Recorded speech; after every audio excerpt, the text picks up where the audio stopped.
12월 4일 월요일자 노준현 목사의 날마다 성경 욥기 29장입니다.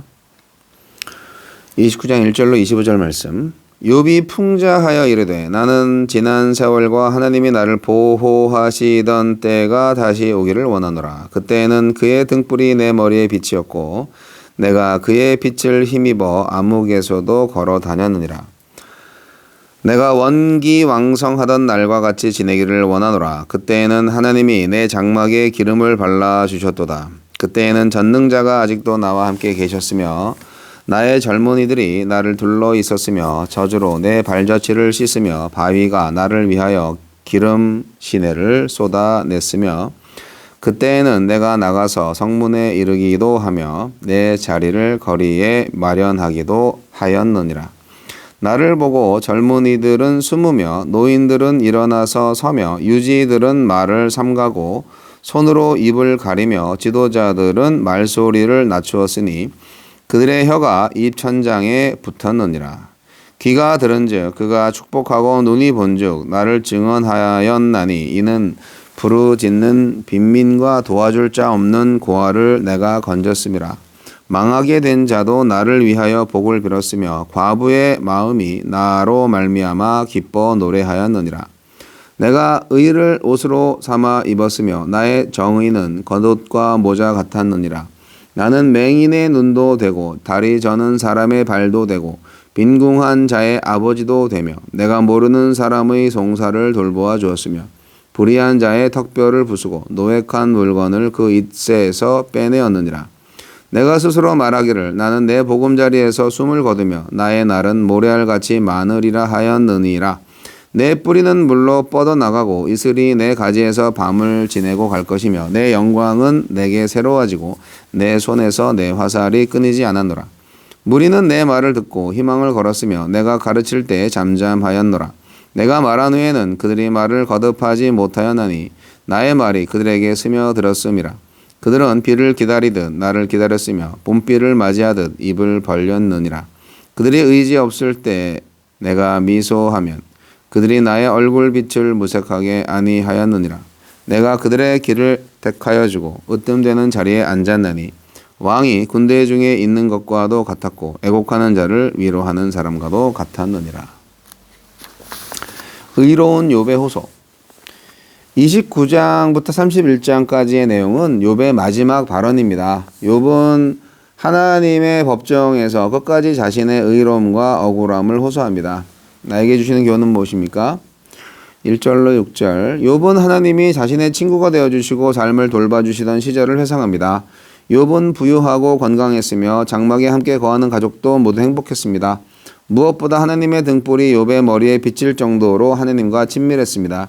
하지만 지금은 모든 자녀를 하루아침에 잃어버렸습니다. 재산과 건강도 잃었습니다. 가장 괴로운 것은 친구셨던 하나님이 자신을 공격하는 것처럼 느껴지는데 그렇게 하시는 이유를 도저히 이해할 수 없다는 점입니다. 그런데 하나님은 욥과 여전히 친밀하시기 때문에 이해할 수 있는 하나님만이 아니라 이해할 수 없는 하나님으로도 욥과 함께 하시는 것입니다. 내가 평안하던 시절의 하나님은 고통스럽고 아픈 지금의 하나님과 결코 다른 분이 아닙니다. 나를 친구로 여기시고 그렇게 복 주셨던 하나님이 고난을 허락하셨다면 이 또한 그분의 깊은 우정과 사랑의 표현이 아닐까요? 욥의 삶은 참으로 의와 공평을 행하고 자비를 베푸는 삶이었습니다.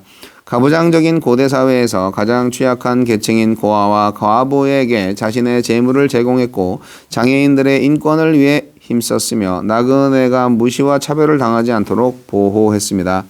이들의 약점을 이용하려는 악인들과는 양보 없이 싸웠습니다. 엘리바스는 고난당하는 자에겐 반드시 죄가 있으므로 부유했던 욥이 분명히 약자를 학대했을 거라며 비난했지만 욥에게 공평과 정의는 마치 의복처럼 일상적인 것이었습니다. 그가 하나님에게 칭찬받은 이유를 알 수 있습니다. 그의 삶은 예수님을 닮은 삶이었습니다. 오늘 내 삶은 어떠합니까? 약한 자를 돕고 불편한 이들의 눈과 발이 되며 소외된 자들의 억울함까지 살피고 있습니까? 하나님의 의와 자비가 오늘 내 삶을 통해 드러나도록 합시다. 7절로 10절, 18절로 25절. 욥은 하나님께 많은 복을 받았을 뿐만 아니라 이웃의 존경과 사랑도 받았습니다. 지도자로서 길을 인도하고 판결하고 가르치기도 하고 또한 마음을 위로하기도 했습니다. 나는 사람들에게 힘이 되고 위로가 되는 말을 건네며 그들의 길을 올바르게 안내하고 있습니까? 주여, 하느님과 친밀한 관계 안에서 이웃과 세상에 선한 영향력을 끼치게 하소서. 욥은 고난을 겪었습니다. 네. 주위의 사람들을 모두 잃어버렸죠. 가족도 다 잃어버렸습니다. 자식들이 다 죽었고 아내도 떠나버렸습니다. 욥은 지금 마지막 이야기를 하면서 자신의 현재와 과거를 극명하게 대비를 시킵니다. 과거에는 이렇게 행복했는데 오늘은 이렇게 비참하다. 그러면서 과거가 그립다. 그런데 욥의 이러한 표현의 특징이 있어요. 욥은 하나님과의 관계를 먼저 이야기하고 그 다음에 사람들과의 관계로 나아가고 있다는 점이죠. 굉장히 하나님에 대한 기본적인 이 자세가 있는 거죠. 하나님이 욥을 보호하시던 때가 있었다고 회고합니다.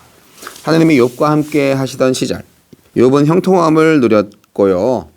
하나님께서 등불이 되셔서 욥의 갈 길을 비춰주셨고 환난으로부터 그를 보호해 주셨어요.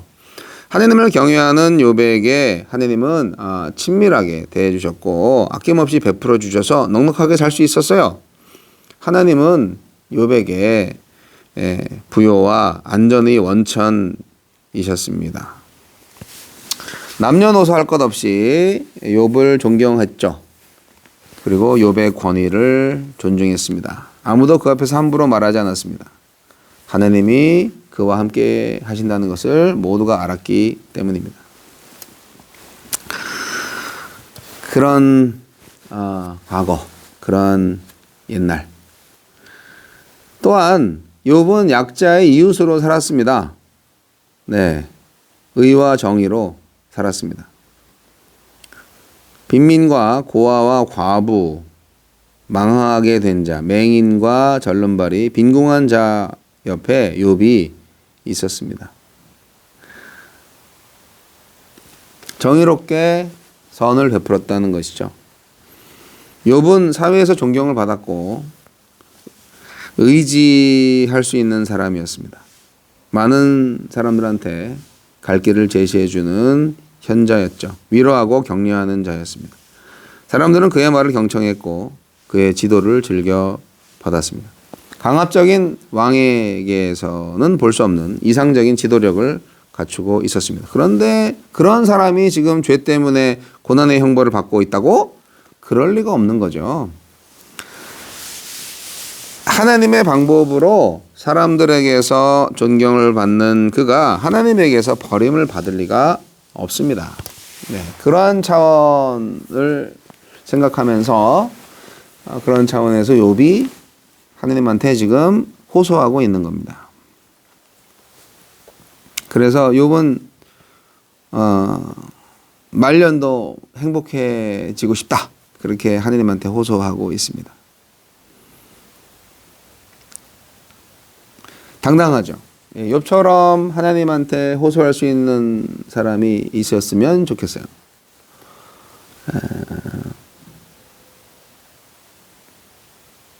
자기 자랑이 아니에요. 그냥 자기 솔직한 회고죠. 내가 이렇게 살았다. 하나님의 은혜로, 하나님의 보호하심으로.